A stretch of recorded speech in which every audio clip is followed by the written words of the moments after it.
Hailing from California, the band Smash Mouth were virtually inescapable in the late 90s, whether it be their first two huge albums they released or their music appearing in countless TV shows and movies, most notably Shrek. But the band's history has been marred by tragedy, personal struggles, infighting, wrestling with their own personal identity, and a changing musical scene. The Smash Mouth of today looks a lot different than what most people are familiar with. In today's video, we're going to take a look at the history of the band. While Smash Mouth would be formed in 1994 in San Jose, California, their origins really began several years prior when frontman Steve Harwell was playing in a rap group named FOS, which stood for Freedom of Speech.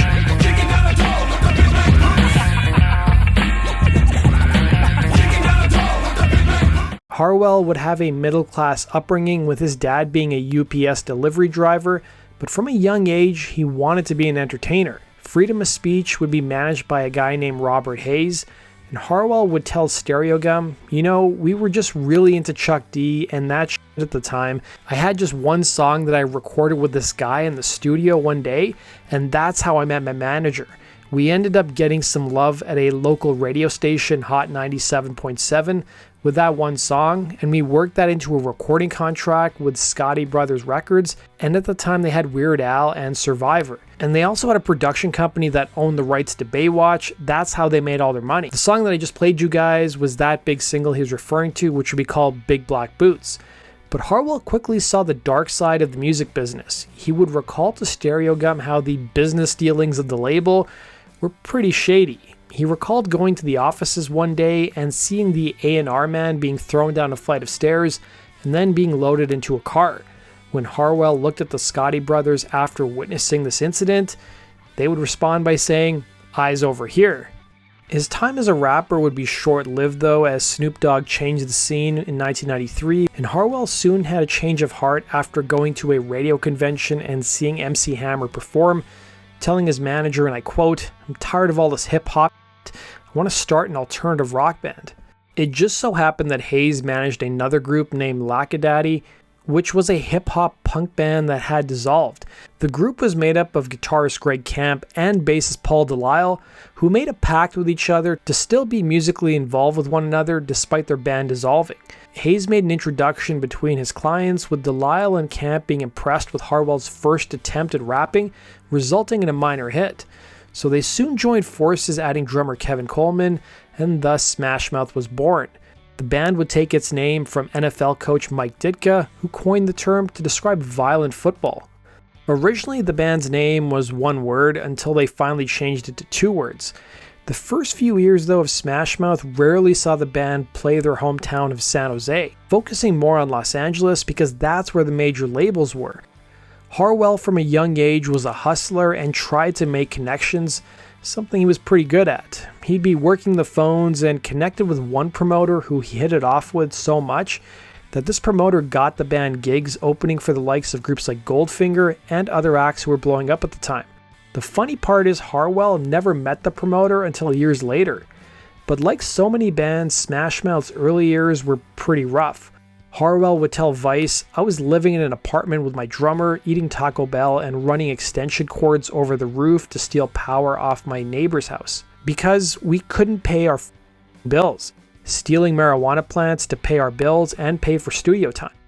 It was in April of 1996 that the band would record a demo tape and take it to a local radio station, KOME, and Harwell would explain to MTV what happened next. Greg and I brought it in, and we have a friend that works there in the marketing department or whatever. We had him hook us up with Carson Daly, who was a DJ at the time there, and our friend Jim Pratt, who did all the programming. We went in there and they were playing it for them, and they freaked out and they were like, "Oh, we've got to play this." And they played it for their program director and he flipped out, so they added the record. The station soon started playing the song Nervous in the Alley, and listener reaction was so positive that Smash Mouth was invited to perform at the Camp KOME Festival alongside some pretty established groups including No Doubt, Beck, and 311. Smash Mouth soon became buddies with Carson Daly and even performed at his 21st birthday party. The band's unorthodox way of getting radio play and high-profile gigs would, however, result in some backlash from local bands, with guitarist Greg Camp telling Billboard, "We played Camp KOME at Shoreline and we were on the cover of BAM, or Bay Area Music Magazine, before we even got signed, and everyone freaked out. Other bands were like, why are these guys getting all the attention? They haven't been in the trenches that long." But the truth is, we'd all been playing in different bands for a long time. Also on that demo tape that Smash Mouth recorded was a song called Walkin' on the Sun, an ode to the 60s idealism with a Doors-esque sound. The song predated Smash Mouth, and despite its upbeat nature, it would be inspired by the 1992 riots in Los Angeles. It was in 1991 that 4 police officers were captured on camera, beating an African-American man named Rodney King. The officers would stand trial and be acquitted of most of the charges, including excessive force and assault. Incensed by the decision, some residents took their frustration to the streets, and Los Angeles was engulfed in anger and flames for nearly a week. All while this was going on in LA, 400 miles to the south, Smash Mouth guitarist Greg Camp witnessed the mayhem on television and recalled to the LA Times, "There was a lot of racial tension everywhere because of the riots, and as I was riding my bicycle through a neighborhood one night, I was kind of afraid where normally I wouldn't be afraid. I looked around and said, why does it have to be like this? It's time to write a protest, a 90s let's all get along type of song." And so I kind of wrote it while I was riding my bike, and the resulting song would be Walkin' on the Sun. The original demo that Camp had come up with was quite different than the version found on Smash Mouth's debut record. As the guitarist would tell Songfacts, "I wrote it on a chintzy little nylon string guitar that I had, and it sounded to me more like Santana or something. It had bongos and maracas and stuff on the original demo." Camp would already be playing in a band at the time of writing the song and presented it to his bandmates, but they took a profound disinterest in the material. Deflated, Camp would throw his demo in his closet, where it simply collected dust. Once Smash Mouth formed in 1994, it would be drummer Kevin Coleman who discovered the tape and pushed a reluctant Camp to present it to his band. But Smash Mouth were torn. They didn't want to be social or political, but Coleman helped push the song through, and Camp would add to Songfacts, "We took it to Eric Valentine, who produced the record, and we just put this more locomotive driving beat to it. It was already so simple, so we just did this little Doorsy style riff in there, and that's what happened."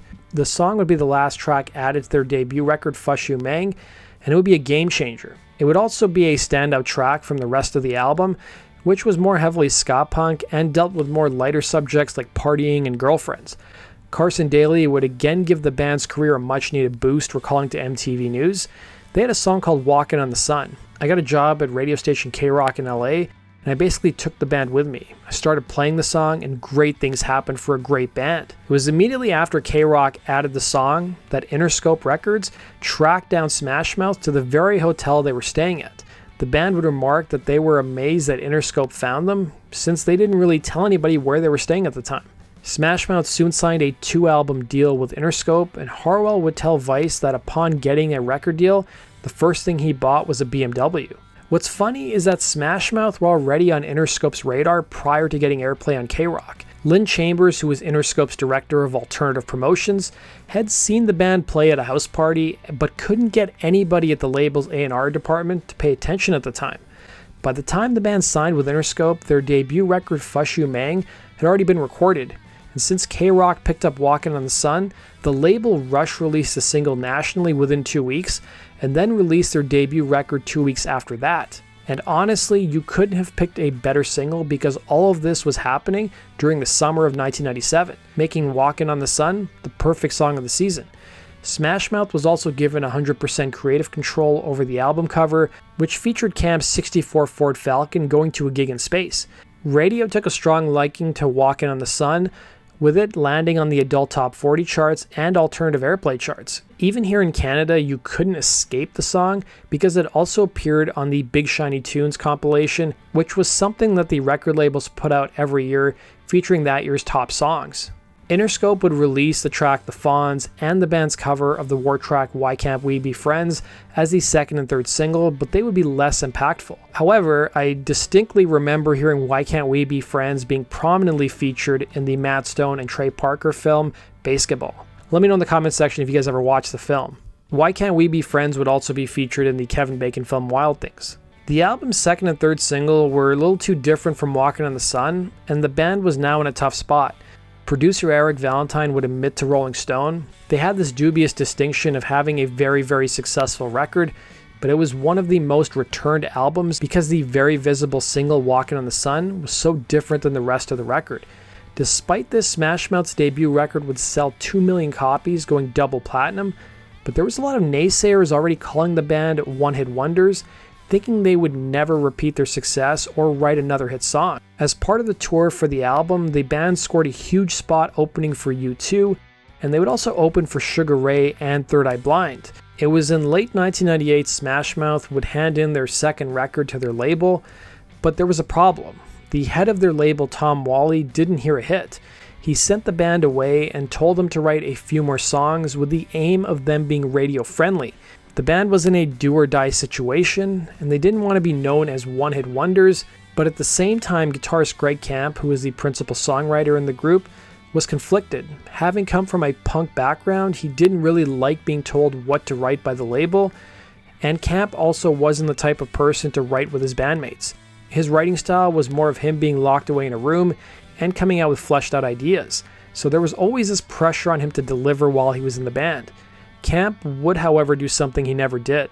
He would get an issue of Billboard magazine, looked at the charts, and he noticed one song which was 1 Week by Bare Naked Ladies. He would take note of the song's structure and would find lyrical inspiration from the band's fan mail. A lot of Smash Mouth fans would write to the band telling them that they were being bullied and harassed for simply liking the band. Camp wanted to write an inspirational type of song for them, and one of the pieces of the puzzle would also be an ex-girlfriend of Camp who doubted his dream of being a rock star, and finally the Converse sneakers he wore, which said All-Star on them. Camp would also come up with another song during this time, titled Then the Morning Comes, which documents the difficulty of being a touring musician while also being in a relationship. Camp would recall going to his bandmates with the 2 new songs, telling them, "There's one I really like," referring to Then the Morning Comes, "one I kinda hate," referring to All-Star, but I think it's gonna work. Upon hearing the song, Harwell knew that All-Star was a smash hit. He would recall to the Baltimore Sun, "We were going Gatorade, football, baseball, basketball. This song's going to be everywhere." But their producer Eric Valentine had a dire warning for Smash Mouth, recalling, "It's going to sail this band straight into the sun. Like there's no turning back. You cannot put that toothpaste back in the tube." When All-Star was presented to the label, they started laughing. They knew that the band had delivered. But before Smash Mouth released their second record, the band would record a cover of the Four Seasons song Can't Get Enough of You Baby for the 1998 teen comedy Can't Hardly Wait. The song would peak at number 14 on the Adult Top 40 and number 30 on the Alternative Airplay charts. The song would also be included on their second record. Smash Mouth would release their sophomore effort titled Astro Lounge in June of 1999. The record was more cohesive this time around, focusing more on their pop sound rather than their ska punk sound of their last record. The band also added a 5th member in keyboardist Michael Klooster, expanding the group to a 5-piece. It was the reaction to Walkin' on the Sun that gave the band an idea of what they needed to do to be successful going forward. Harwell would tell the LA Times, "We learned a lot off the first record. We found out radio won't play just anything, even if it's a hit. If they play one thing they know you for and you get stuck in a certain kind of style, they won't play anything else. We got stuck in this retro thing with Walkin' on the Sun. They can't get enough of it." By far the biggest song of the band's career would be found on their second record, and that would be the track All-Star. Released several weeks before Astro Lounge hit stores, All-Star would climb all the way to number 4 on the Billboard Hot 100 chart. It would also be featured in the Ben Stiller movie Mystery Men, with Stiller and the movie's cast appearing in the music video. Astro Lounge soon proved that Smash Mouth were anything but a one-hit wonder, as the album produced another hit in Then the Morning Comes. Despite positive reviews though, the band still got some negative press, criticizing their frequent use of cover tunes or their carefree attitude, especially against a backdrop of darker and more heavier bands who were popular at the time like Korn and Limp Bizkit. When Smash Mouth did get positive press, it would be something that came in the form of a backhanded compliment. A review of Astro Lounge in Spin referred to the band as, and I quote, "slightly lumpier cousins of No Doubt and Sugar Ray." Then you had longtime fans disappointed with Astro Lounge, with Camp telling Rolling Stone, "The Harder Edge fans were very disappointed and felt ripped off because they wanted another punk album." In 1999, the band's drummer Kevin Coleman, who even came up with the group's name, left Smash Mouth, with Harwell citing back issues for his exit. They soon brought in Michael Urbano, who played on Astro Lounge, nailing All-Star in just 2 takes. Fast forward to early 2001, movie studio DreamWorks had a film named Shrek coming out about a mean ogre, and they just needed a song for the opening sequence and another song for the last scene. DreamWorks had temporarily put in Smash Mouth's song All-Star as a stand-in for the opening scene. Matt Mahaffey, who was signed to DreamWorks record company, was asked to come up with a song in the same vein as All-Star. By 2001, All-Star had already been licensed at least 50 times, so the team at DreamWorks didn't want to use something that was beaten to death. Mahaffey would see a rough cut of the film to get inspiration for the track, and the studio enlisted Smash Mouth producer Eric Valentine to work on the song. The team at DreamWorks working on the film loved what Mahaffey had come up with. In fact, it was the only original piece of music to be featured in the film at the time. But that would all soon change. When the opening sequence was shown to DreamWorks CEO Jeffrey Katzenberg, he turned to the team working on Shrek and asked them, "Why don't you just use All-Star?" Then came the outro scene. DreamWorks had contacted Smash Mouth to come up with a song for the last scene of the film, but the band repeatedly declined the offer. By this point in time, Smash Mouth had been offered several movie deals that were claiming to be the next big blockbuster, but usually they just fizzled out. Harwell would tell the Herald Mail, "They kept calling and they were relentless. Finally, they put someone on a plane with a copy of the movie and flew it here to us and showed it to us. We were like, oh my god, this really is as good as they're saying it is." We jumped into the studio, recorded the song, and the A&R guy called and said, "I just heard I'm a Believer. It sounds like a hit." The song would also appear on Smash Mouth's third album. While All-Star was already a hit, Shrek gave the song a second life. As for the film, the band was shocked at the success of the movie, with Harwell telling Rolling Stone, "We had no clue how big Shrek was going to be. That was just a launching pad." The song was already a #1 single, and then Shrek came out and we sold millions of records off that alone. But guitarist Greg Camp was initially against licensing the tune to Shrek, but he would lose those battles telling song facts. Back then, that's what it was. You don't put your songs in commercials. Maybe a cool film or something.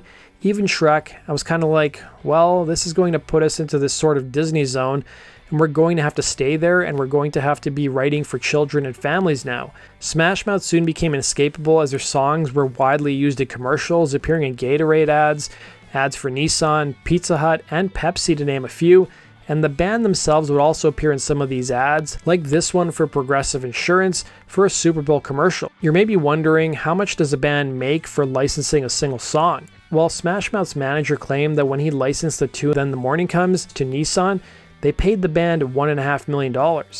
Even by 2019, Smash Mouth was still receiving several offers a week to simply license their music. While the band owed a lot of their success to Shrek, it was also a double-edged sword. Smash Mouth have frequently been labeled as the Shrek band or the band who only had a career because of Shrek, which wasn't necessarily true. In July of 2001, as Smash Mouth was on the road and working on their third album, tragedy would strike frontman Steve Harwell.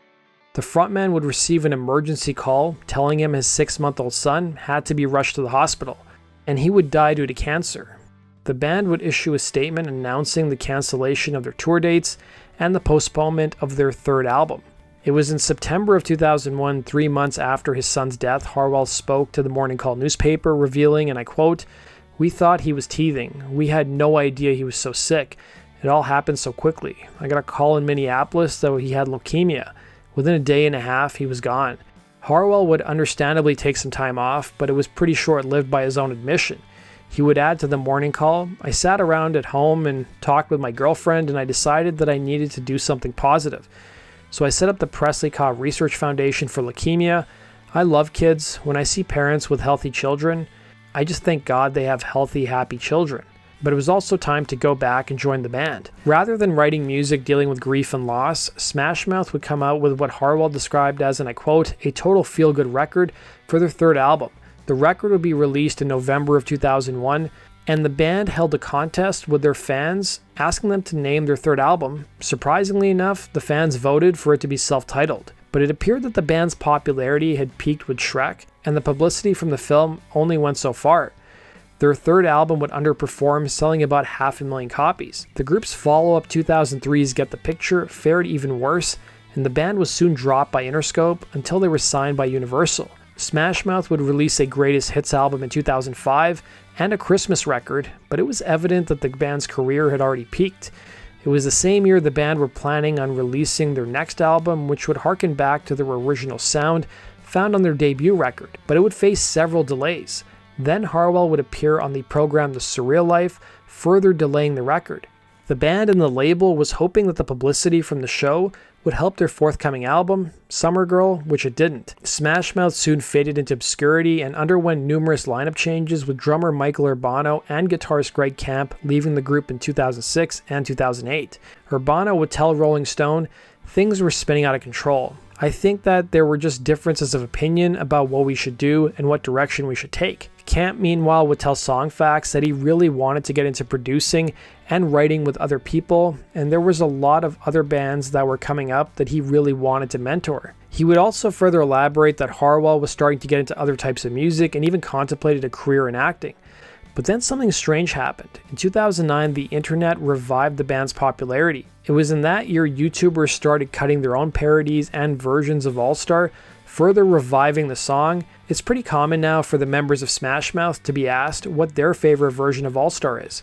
But the members seem to take it with stride, with Harwell telling the Daily Dot in 2017, "It's very weird, but we always feel honored when someone takes their personal time to create anything Smash Mouth related." Greg Camp would return to the band in 2009 before leaving and returning several more times. In 2012, the band would release their 7th record and their first without Camp, titled Magic. The title track would be a minor hit, but by the 2010s, Smash Mouth seemed to be in the news more for their antics than their actual music, and they seemed to be the butt of a lot of jokes. Their Twitter account, which seemed to be controlled by Harwell, frequently got into spats, whether it was with rapper Drake, the Smashing Pumpkins, the Oakland Athletics, or even pop star Taylor Swift. Then you had this bizarre event in 2011 when a writer at the outlet called Something Awful would offer Harwell $20 if he ate 24 eggs. Soon enough, the offer blew up the internet as other people started pledging their own money. In July of that year, Harwell accepted the challenge if all the money went to charity, which it did. Food personality Guy Fieri would prepare the eggs at Harwell's request, and with 150 people in attendance, Harwell finished the challenge. Then in 2015, Smash Mouth were in the news for what was known as Breadgate. It was during a show at the Taste of Fort Collins, a food festival in Colorado. Some vendors gave free loaves of bread to the attendees, and it would be some of the intoxicated attendees during Smash Mouth's set who began hurling loaves of bread onto the stage during the band's performance of All Star.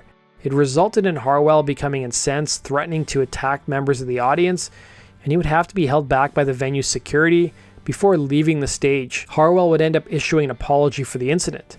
The band's latest release would be an acoustic re-recording of their debut record, which was put out through Pledge Music. It was in 2016, while performing at the Urbana Sweet Corn Festival in Illinois, that Steve Harwell collapsed on stage and was taken to a local hospital in an ambulance. He would be fine, and the band continued the show without him. Then in 2020, during the pandemic, Smash Mouth played a controversial concert in Sturgis, South Dakota. The band received heavy criticism for their appearance. Then in 2021, Smash Mouth played a chaotic show in Bethel, New York, at a beer festival known as the Big Sip. The band struggled due to technical issues with their PA, and frontman Steve Harwell swayed on stage and dropped a drink and slurred his words, while also threatening the members of the audience. It was following the show the band issued a statement saying that Harwell, and I quote, "has suffered profusely over the years with several types of addiction leading to medical and mental health issues. Despite Steve's best efforts to work through these ailments, he is heartbroken to share that it has become impossible for him to continue doing what he loves most, performing in front of the band's millions of fans around the world." Smash Mouth would announce in January of 2022 that they'd finally found Harwell's replacement. Then in March of the same year, the band issued a cover of the Rick Astley tune Never Gonna Give You Up, followed by a new single in July called 4th of July. Since then, Smash Mouth has been pretty active on the touring circuit. That does it for today's video, guys. Thanks for watching, and we'll see you again in Rock and Roll True Stories.